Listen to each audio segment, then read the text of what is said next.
So, guys, I just want to talk and interview because, yeah, it really comes down to a situation that there is at least nobody that I know that is in their 70s still working out 4, 5, 6 days a week. You said 5 days a week. Yeah, it's insane. You're here most Saturdays now, so I mean, you're at 6 days a week. So, yeah, so, but you missed it by 1. And I didn't know your email was like Sharon Ann or something like that. I was like, ooh, who's this? And I had to look it up. But our demographics, what a lot of people wouldn't get and they like would never expect, but we're 9% between 20 and 29, or 91% between 30 and 70 plus. Wow. People who are boot camp, they get scared by it. And most people, when they think bodybuilding, they get scared by it. So I guess that's since we figured out, I met him maybe a couple weeks before.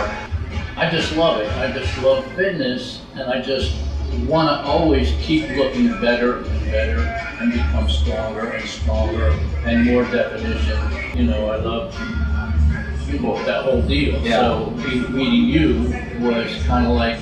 So is this the heaviest you've lifted in your life? Oh though? Yeah. Cool. Now you told me about a lift today. You said you're not maxing out, but 2 or 3 reps on bench press at how much? 200. 200 pounds. That's 76 years old now. The phone book, and I look in the yellow pages for weight things, and there were 2 numbers: Weight Watchers and Slim Fit. Yeah. Okay. There's no phone books. They have like a single like business guide now. Like I can't. Yeah, I know. So I was in the yellow pages. You were in the yellow pages under Slim Fit. I had done the Weight Watcher thing, which I was never successful. But I had done, and I had all these questions written And now back, I'm and you were involved in too. So you answered every one of my questions, and we did that for a few months. Mm-hmm. And then you kind of took a break that lasted Yeah. till like November-ish maybe. I think so. Yeah. Actually, almost probably close to January. Yeah. And then you kind of took a break, and then you sent me a message in April. I think yeah. March, And you April. said you were starting a boot camp, and I'm thinking, oh my goodness, boot camp. But I had made a connection with you. Yeah. I was willing to take the chance. I kept going, and I just kept going and kept going. And the more, and I remember you saying, because it didn't take much for me to just be dripping wet. You kept saying, that's your fat crying.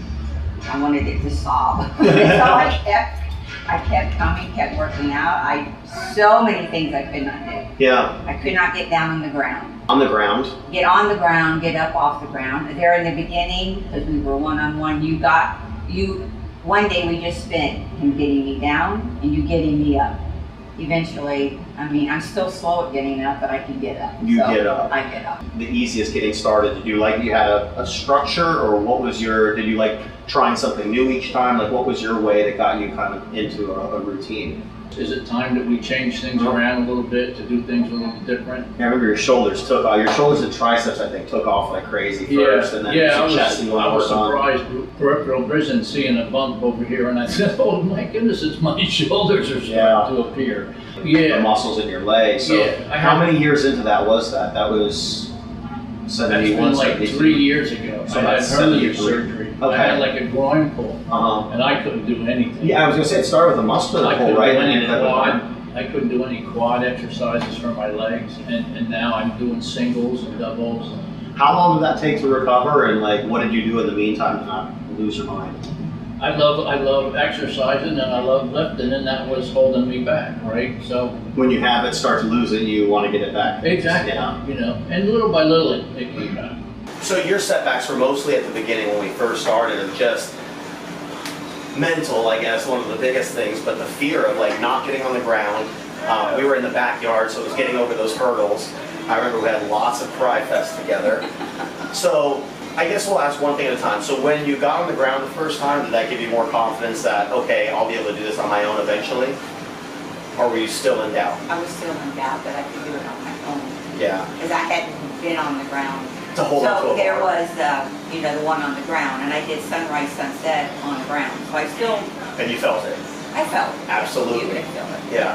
On here, I'm not sure, 151 maybe? 151. That's not the lowest. I think we did break that 150 because you wanted to break that 150. Right, but it didn't stay there. It didn't stay. But, so you've been between that 148, 151, something Right, like that. and it bounces back and forth, but I'm staying within that. Within 20 years of your age, somebody who's 56 maybe? You did mention the one guy today who squats a crazy amount.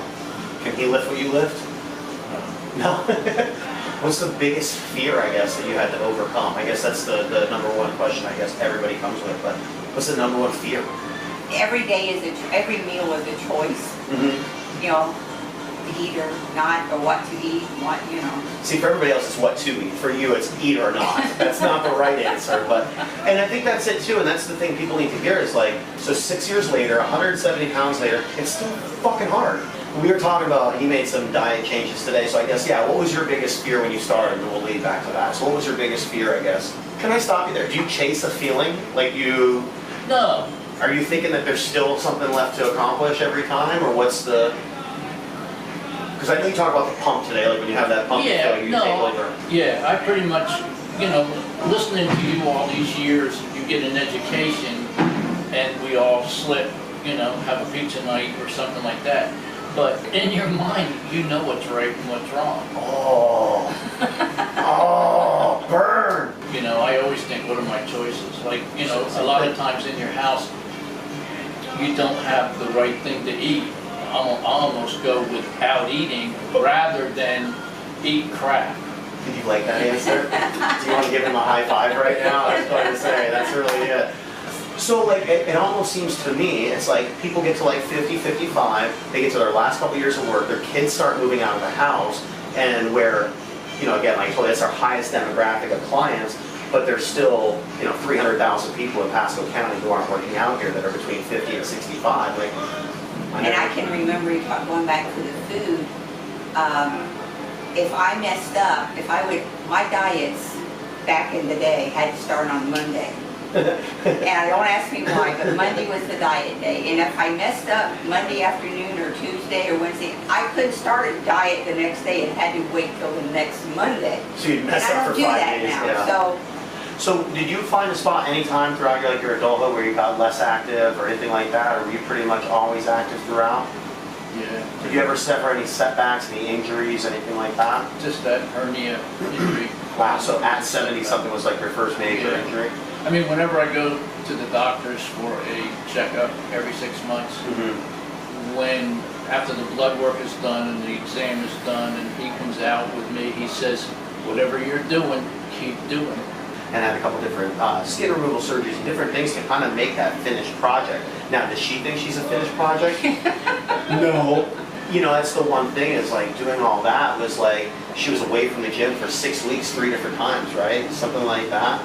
But it was like your biggest like setback now was at 69 years old. Like that was the most time you had taken off in 5 years. But as soon as he said, I had to wait 6 weeks to come back to boot camp, but the doctor would allow me to come back and do a limited workout, my own thing, and I would come in every day and do my own thing. The same story multiple times, and they still ask, but they asked how you lost your weight, and what did they say? Well, how did I know?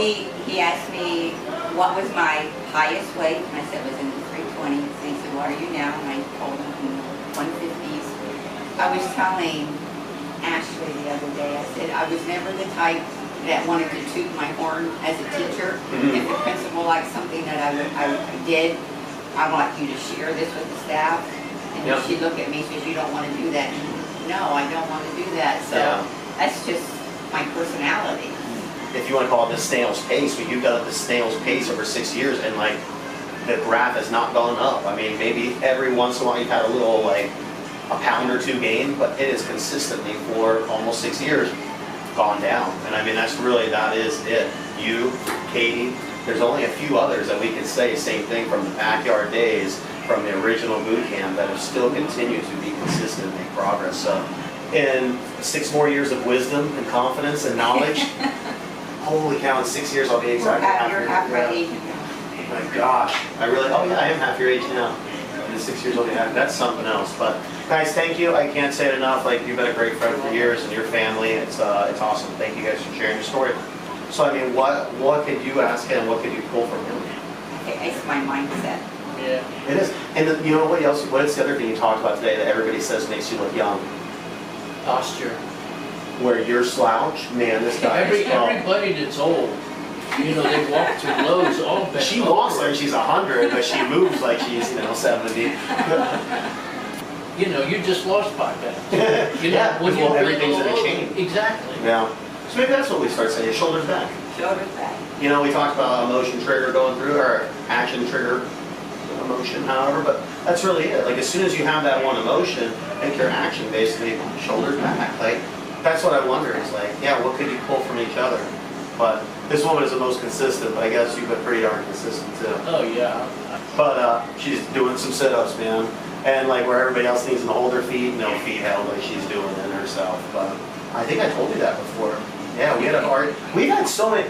I've had more like where I've had to have a tough discussion with her than any other client. Yeah, because that was it. I'm like, even though she was doing it to be shy, I'm like, what impression is that giving somebody else who's new? You take precedence. It's really like you are the, what do we call it, queen bee? What do we call it? But it is. I mean, nobody's going to get to that point. I could do this another 40 years, and I don't know if I'll ever have somebody who's done this. Pretty real. Pretty freaking real. I'm glad we did this before I left. Yeah, me too. Now we gotta do the bikini pictures. Are you ready? No. Yeah, what are you nuts? He's joking. I want to get a few questions with Art. You're off the hook. We will do another interview in a couple weeks, though, because we will be doing a transformation story of you. It needs to happen. So I will give you a month if you feel like you need to lose a little more, or if you want to tighten up, or if you're whatever. But you have a month before your transformation story, okay?